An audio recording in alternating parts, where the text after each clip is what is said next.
Hello friends, welcome to learn one.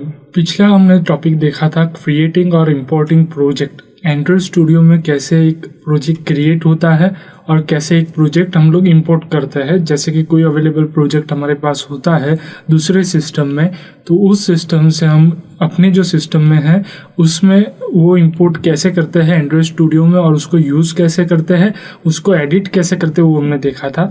तो आज का टॉपिक है हमारा एंड्रॉयड आर्किटेक्चर। अभी कुछ भी बनाने के लिए, कुछ भी छोटी से छोटी चीज़ बनाने के लिए उसका प्लानिंग रिक्वायर्ड है। उसमें क्या क्या चीज़ लगेगी, उसमें क्या क्या चीज़ इंक्लूड होगी, क्या क्या चीज़ एक्सक्लूड होगी, और कैसे वो फंक्शनैलिटी करेगा, तो उसका पूरा रफ मैप बनाना पड़ता है।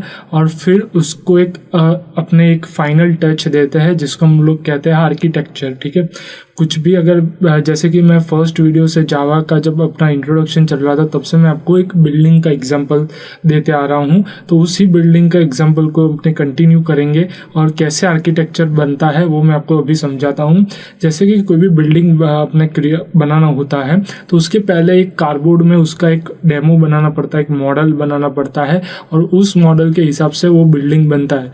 वैसे ही कोई भी एंड्रॉयड अपनी एप्लीकेशंस बनाते हो तो उसका एक आर्किटेक्चर फिक्स है, उस हिसाब से आपकी एप्लीकेशंस वर्क करती है, उस हिसाब से आपकी एप्लीकेशंस को नई लाइब्रेरीज, मतलब क्या क्या रिक्वायर्ड लाइब्रेरीज है, क्या क्या ड्राइवर्स है, वो सब क्या लगेंगे, क्या यूज़ होंगे, वो सब एक पहले से फिक्स किया होता है।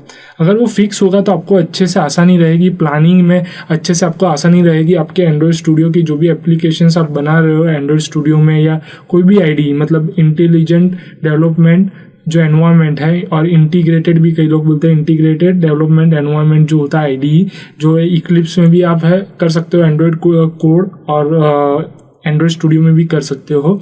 तो ये दोनों आईडी में जो भी अपने एप्लीकेशंस बनाते हैं तो उसका पूरा एक आर्किटेक्चर सेट है, तो उस आर्किटेक्चर से अपने वो यूज़ करते हैं, उसको फॉलो करके अपनी एप्लीकेशंस को क्रिएट करते हैं। ठीक है, तो जैसे ही मैं आपको समझाने जाऊँ आर्किटेक्चर कैसा होता है, कि एक ये आर्किटेक्चर है। तो फ्रेंड्स, आर्किटेक्चर में कैसा होता है कि एक पूरा एक मेरा बिल्डिंग है, ठीक है, तो ये बिल्डिंग हो गया मेरा, ठीक है, और उसमें एक आर्किटेक्चर मुझे दिया हुआ है, ठीक है, 3 BHK। उसका ये रफ मॉडल है, उसका मेरे पास टॉप व्यू है, साइड व्यू है, और उसके हिसाब से मुझे ये बिल्डिंग तैयार करना है। तो ये जो रहेगा वो मेरा आर्किटेक्चर होगा, मेरा 2 BHK और 3 BHK बिल्डिंग बनाने के लिए। ठीक है, तो वैसे होता है बिल्डिंग और आर्किटेक्चर। अभी उसका ओवरव्यू देखते हैं कि एक्चुअली ये होता कैसा है। ठीक है, तो एंड्रॉयड ऑपरेटिंग सिस्टम है। जैसे ही मैंने आपको बताया था कि एंड्रॉयड, काफ़ी तरह के लोग बोलते हैं कि एंड्रॉयड है क्या, एंड्रॉयड क्या होता है। कई लोग को हम लोग पूछते हैं कि एंड्रॉयड, तो वो लोग सिंपली कहते हैं कि एंड्रॉयड एक वो जो एप्लीकेशंस अपने यूज़ करते हैं उसको एंड्रॉयड बोलते हैं, बट ऐसा नहीं होता। एंड्रॉयड की एप्लीकेशंस अलग होती है, और एंड्रॉयड जो है वो ऑपरेटिंग सिस्टम है जिससे वो एप्लीकेशन रन हो पाती है। वरना जो आप अगर iOS की कोई एप्लीकेशन है वो एंड्रॉयड डिवाइसेस में आप रन नहीं कर पाओगे। कई अपने कंप्यूटर्स में भी देखा होगा कि जो विंडोज़ के जो कुछ सॉफ्टवेयर्स होते हैं वो लिनक्स बेस्ड जो ऑपरेटिंग सिस्टम होती है उसमें नहीं चलती है, या तो फिर कोई ऑपरेटिंग सिस्टम जो जैसे कि मैक OS है, या मतलब जो आईफोन की जो भी OS होती है उसमें कुछ एप्लीकेशंस या सॉफ्टवेयर्स नहीं चलते। वैसे ही एंड्रॉयड एक ऑपरेटिंग सिस्टम है, और वो ऑपरेटिंग सिस्टम के लिए जो भी कंपेटिबल एप्लीकेशंस हम लोग बनाते हैं उसको एंड्रॉयड एप्लीकेशंस बोलते हैं। एप्लीकेशंस को पूरा एंड्रॉयड नहीं कहा जाता है, एंड्रॉयड एप्लीकेशन कहा जाता है। तो वैसे ही एंड्रॉयड ऑपरेटिंग सिस्टम, जैसे कि आप स्क्रीन पे देख रहे हो, वो एक स्टैक है। स्टैक कैसा होता है कि ये एक ऐसा, जैसे कि ये आप ले लो, एक बॉक्स है, तो उसमें एक आइटम, उसके नीचे दूसरी आइटम, ठीक है, उसके नीचे तीसरी आइटम। तो वैसे ही उसका एक लेयर होता है, लेयर्स होते हैं, ठीक है, तो उसके ही लेयर्स होते हैं। वैसे ही एंड्रॉयड के भी कुछ लेयर्स होते हैं स्टैक्स के लिए। ठीक है, तो वो किस में डिवाइडेड होता है, कैसे होता है, वो एक तो फर्स्ट रफली डिवाइडेड होता है। रफली मतलब कि फिक्स नहीं होता कि ये लेयर्स पे इतने ही ड्राइवर्स, कुछ नए ड्राइवर्स अच्छे ऐड हुए तो वो अंदर ऐड हो सकते हैं, बट उसका एक लेयर फिक्स होता है, बट रफली डिवाइडेड होता है। ठीक है, और वो मेनली जो भी है वो 5 सेक्शंस में होता है। ठीक है, तो वो 5 सेक्शंस और 4 लेयर्स में होता है। ठीक है। तो वो कैसे होता है कि 5 सेक्शंस मतलब एक मतलब लेयर 4 होते हैं, उसके अंदर कुछ लेयर्स सेक्शंस एक ही लेयर में इंक्लूड होते हैं, तो इसलिए 5 सेक्शंस और 4 लेयर्स में एंड्रॉयड का जो भी स्टैक है वो डिवाइडेड हुआ है। ठीक है, तो वो डिवाइडेड होता है 5 सेक्शंस और 4 लेयर्स में। जो भी एंड्रॉयड की जो स्टैक, जैसे कि मैंने आपको फिर से मैं बता देता हूँ कि जो स्टैक्स हम लोग किसको बोलते हैं, स्टैक हम लोग इसको बोलते हैं, जैसे कि ये मेरा एक बॉक्स है, उसमें एक लेयर, ठीक है, दूसरा लेयर, तीसरा लेयर, तो ये फर्स्ट लेयर पे कुछ होगा, ठीक है, जैसे कि 1 जार है, ठीक है, सेकंड पे दूसरा जार है, तीसरे पे तीसरा जार है, ये तीनों जार में आइटम्स अलग अलग होंगी। ठीक है, वैसे ही जैसे ही अपने जैसे एंड्रॉयड आर्किटेक्चर होता है तो उसके हर लेयर में वो अलग डेफिनाइट दूसरा डिफरेंट दूसरे लेयर से वैसे आइटम्स प्रेजेंट होते हैं, तो वो सब क्यूमुलेटिव होकर वो एंड्रॉयड आर्किटेक्चर बनता है। जैसे कि अपने बिल्डिंग में बनाते हैं तो फर्स्ट फ्लोर पे क्लब हाउस होता है, सेकंड फ्लोर पे बिल्डिंग मतलब फ्लैट्स शुरू होते हैं, फिर टॉप फ्लोर पे कुछ फ्लैट्स में बिल्डिंग्स में कैफेटेरिया होता है, तो वैसे डिफरेंट हो गए। ठीक है, तो वैसे ही डिफरेंट फ्लोर्स, जैसे कि हम लोग स्टैक्स को सिमिलर फ्लोर्स कह सकते हैं बिल्डिंग के, और वो उसको रिसेंबल करके आप एक व्यू बनाओ आपके माइंड में कि कैसा दिखेगा। लास्ट में आपको मैं दिखाऊंगा कि कैसे आर्किटेक्चर होता है, बट पहले एक एक सेक्शन और एक एक लेयर उसका समझ लेते हैं। ठीक है, तो एंड्रॉयड के जो 5 सेक्शन है उसमें से फर्स्ट आता है लिनक्स कर्नल। ठीक है, तो लिनक्स कर्नल क्या होता है वो हमने पीछे की स्लाइड्स में आएगा, उसका डिटेलिंग इन्फॉर्मेशन, उसके क्या टाइप्स होते हैं, बट फर्स्ट सेक्शन होता है लिनक्स कर्नल। फिर सेकंड आता है लाइब्रेरीज भी उतनी रिक्वायर्ड है जितनी अपने सिस्टम एप्लीकेशंस रिक्वायर्ड होती है।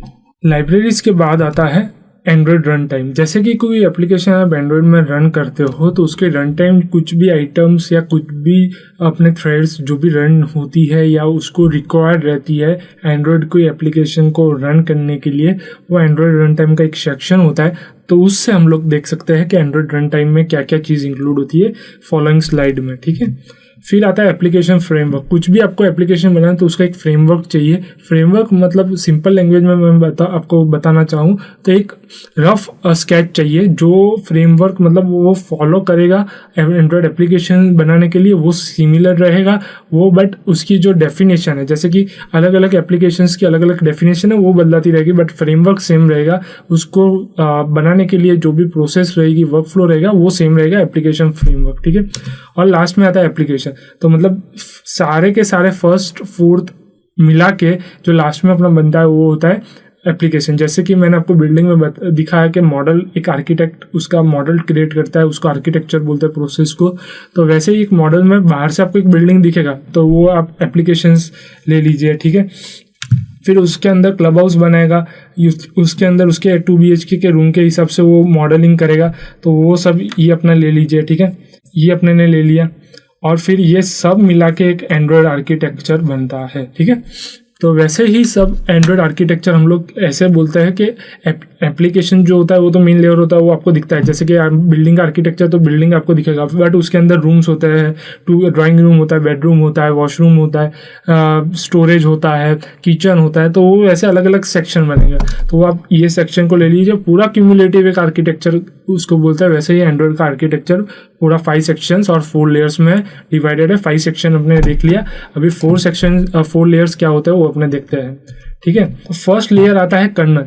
तो कर्नल क्या होता है, जैसे मैंने बोला आपको बताया कि लिनक्स कर्नल जो होता है वो एक सेक्शन होता है, उसके अंदर क्या इंक्लूड होता है वो फॉलोइंग स्लाइड में देखेंगे, बट कर्नल होता है उसके अंदर लिनक्स कर्नल का सेक्शन रहता है। ठीक है, मिडलवेयर क्या होता है कि कोई भी अपने सिस्टम की जो भी सिस्टम सर्विसेज और जो फ्रंट एंड सर्विसेज होता है उसको कनेक्ट करने के लिए एक मिडलवेयर चाहिए, जिसके वो हम लोग एंड्रॉयड रन टाइम भी बोल सकते हैं, एंड्रॉयड एप्लीकेशन फ्रेमवर्क भी बोल सकते हैं, और लाइब्रेरीज, मतलब ये सब सिस्टम जो भी होती है कनेक्शन के लिए सिस्टम सर्विसेज और जो फ्रंट एंड टेक्नोलॉजी से, उसको मिडलवेयर बोलते हैं। ठीक है, फ्रेमवर्क जैसे मैंने आपको समझाया पूरा एक वर्क फ्लो होता है, उसके बिना एप्लीकेशन अधूरी रहती है, एप्लीकेशन सही से बन नहीं पाती है, कुछ मिसिंग भी हो जाए फ्रेमवर्क में तो एप्लीकेशन रन नहीं होगी, यूज़ नहीं कर पाओगे यूजर्स प्रॉपरली, और आप भी डिप्लॉय नहीं कर पाओगे। और फ्रेमवर्क के बाद आता है कि जो आपका एंड प्रोडक्ट है एप्लीकेशन वो आता है। तो 4 लेयर्स ऐसे होते हैं, कर्नल, मिडलवेयर, फ्रेमवर्क और एप्लीकेशन। ठीक है। अभी जैसे मैंने आपको बताया लिनक्स कर्नल के बारे में, तो लिनक्स कर्नल क्या होता है कि जो भी एब्स्ट्रैक्शन, ठीक है, डिवाइस हार्डवेयर के बीच में जो भी एब्स्ट्रैक्शन होता है वो ये लिनक्स कर्नल उससे बोलते हैं, ठीक है।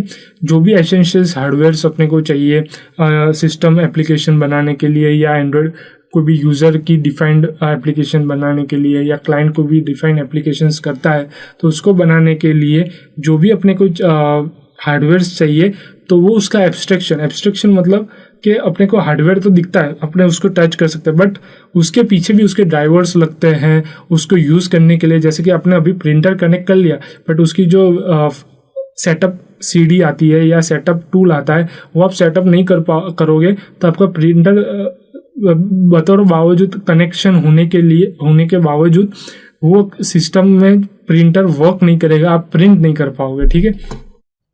तो जैसे प्रिंटर भी होता है, तो प्रिंटर के लिए भी अपने को ड्राइवर्स चाहिए, उसकी सेटअप फाइल्स चाहिए, उसको मतलब कनेक्ट करने के लिए जो भी आपका सॉफ्टवेयर है। जैसे कि मैं आपको प्रिंटर यूज़ करता हूँ, तो उसके लिए वो आपको स्पूलिंग एक होता है, जहाँ पे आपको अपना प्रिंटिंग में जो भी क्यू है पेजेस की, वो आपको दिखाई देता है। जैसे कि मैंने ये पेज प्रिंट किया, ठीक है, तो वो पेज के बाद जैसे कि फर्स्ट पेज मैंने आपको प्रिंट करके दिखाया, ठीक है, दूसरा उसके इमीडिएटली दूसरा पेज मैंने प्रिंट किया, तीसरा पेज प्रिंट किया, तो वो क्यू एक क्रिएट करता है जिसको अपने बोलते हैं स्पूलिंग। तो आपको वो सब सारी चीज़ें आपको दिखाई कहाँ पे देगी, उसका जो भी सॉफ्टवेयर होता है, ठीक है, उसमें, और वो होता है ड्राइवर्स थ्रू, ठीक है। तो वो ड्राइवर्स क्या करते हैं, ड्राइवर्स आपको क्रिएट करते हैं अपना हार्डवेयर जो होता है, ठीक है, वो सॉफ्टवेयर थ्रू लिंक करने के लिए आपको चाहिए ये सारा मटेरियल, ठीक है। तो फर्स्ट जैसे आप देख पा रहे हो कि डिस्प्ले करने के लिए जैसे कि कोई भी अपनी एप्लीकेशंस होती है उसको डिस्प्ले करने के लिए डिस्प्ले ड्राइवर्स चाहिए। जैसे कि मैंने आपको पिछली वीडियो में बताया था कि .dll.ocx, जैसे कि अपने एनवायरनमेंट सेटअप कर रहे थे तो .dll.ocx फाइल्स डाउनलोड हो रही थी। तो वो सब सिस्टम एप्लीकेशंस होती है कि जिसके वजह से आपको अच्छा UI मिलता है, आप अच्छे अपनी स्क्रीन पे आप अच्छे से वो सब देख पा रहे हो, अलाइनमेंट कैसे होता है, कैसे एप्लीकेशंस की स्क्रीन ओपन होती है, वो सब सारी चीज़ें हैंडल होती है .dll.ocx ड्राइवर से। वैसे ही डिस्प्ले के ड्राइवर्स होते हैं, ठीक है। फिर आता है कैमरा के लिए भी आपको ड्राइवर्स चाहिए, ठीक है। अगर आप कुछ ड्राइवर्स आप अनइंस्टॉल कर दोगे तो आपके कैमरा की जो भी फंक्शनलिटी होगी वो अच्छे से परफॉर्म नहीं हो पाएगी, ठीक है। फिर आता है ब्लूटूथ के लिए भी क्या होता है कि ब्लूटूथ के लिए ड्राइवर्स चाहिए। अगर ब्लूटूथ का ड्राइवर्स नहीं है, भले आप एक्सटर्नल भी आप यूज़ कर रहे हो कुछ भी, तो उसका वो ब्लूटूथ ड्राइवर्स के बिना वो ब्लूटूथ ऑपरेट नहीं होगा, या तो आपको एरर मैसेज देगा कि ड्राइवर्स आर नॉट अवेलेबल और some system files are not available to connect with other bluetooth system, या कुछ भी, जैसे कि आपको एरर देगा और आपको पता चल जाएगा, आप आइडेंटिफाई कर पाओगे, ठीक है। फिर होता है फ्लैश मेमोरी, उसके ड्राइवर्स होते हैं। USB के ड्राइवर्स होते हैं, USB का प्लग डाल के फिर उसके USB ड्राइवर्स होता है जिससे वो कनेक्ट करता है हार्डवेयर को आपकी सिस्टम में, ठीक है।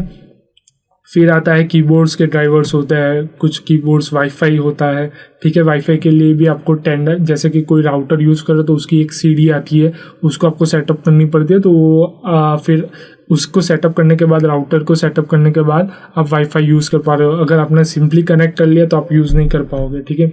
और वाईफाई ड्राइवर्स नहीं है तो भी आपको डिस्प्ले में, मतलब जैसे कि वाईफाई कनेक्ट करने में जाओगे तो एरर मैसेज देगा कि वाईफाई ड्राइवर्स नॉट अवेलेबल और wifi is not properly setup, ठीक है। ऑडियो के ड्राइवर्स होते हैं, और आपने देखा होगा कि ऑडियो आप बजा रहे हो बट जैसे कि सिलेक्ट करके आप प्ले करने जा रहे हो तो आपको एरर मैसेज देता है कि something went wrong, drivers not found या ड्राइवर्स नॉट प्रेजेंट, ठीक है। फिर आप पावर मैनेजमेंट के होते हैं, जैसे कि आपको बैटरी का बैकअप दिखाई देता है, बैटरी कितनी रिमेनिंग है या कितनी चार्ज है, वो सब ये सब ड्राइवर्स थ्रू ही होता है। जैसे कि आपका हार्डवेयर है बट उस पे प्रोसेसिंग, उसको मैनिपुलेट या एनालाइज करने के लिए ये ड्राइवर्स चाहिए। तो ये लिनक्स कर्नल का सेक्शन जो है वो इस फील्ड में काम करता है कि आपका डिस्प्ले जो भी, मतलब आपका ड्राइवर्स है वो आपको सही से आप एनालाइज कर पाओ, उसको यूज़ कर पाओ, और कुछ भी डिफेक्ट है तो आपको तुरंत उसका मैसेज मिल जाए कि आप ये drivers, this hardware is not working, या ये ड्राइवर नहीं चल रहा है, आप बदल दो ये ड्राइवर को। तो ये सब चीज़ें होती है वो लिनक्स कर्नल के सेक्शंस में मैनेज होती है। इस वीडियो में अगर आपको कुछ ना पता चला हो, कुछ भी क्वेरीज हो, कुछ भी कंसर्न्स हो या कुछ भी क्वेश्चंस हो, तो हमको लिख के भेजिए forums.learn1.com के कमेंट सेक्शन में। हम पूरा ट्राई करेंगे कि आपके जो भी क्वेश्चंस, कंसर्न्स या क्वेरीज है उसका आपको सेटिस्फैक्ट्री आंसर मिल जाए। फ्रेंड्स, अभी के लिए हम लोग यहाँ तक रखते हैं, तो यहाँ पे हम लोग स्टॉप कर देंगे और इसके आगे का हम लोग नेक्स्ट वीडियो में देखेंगे।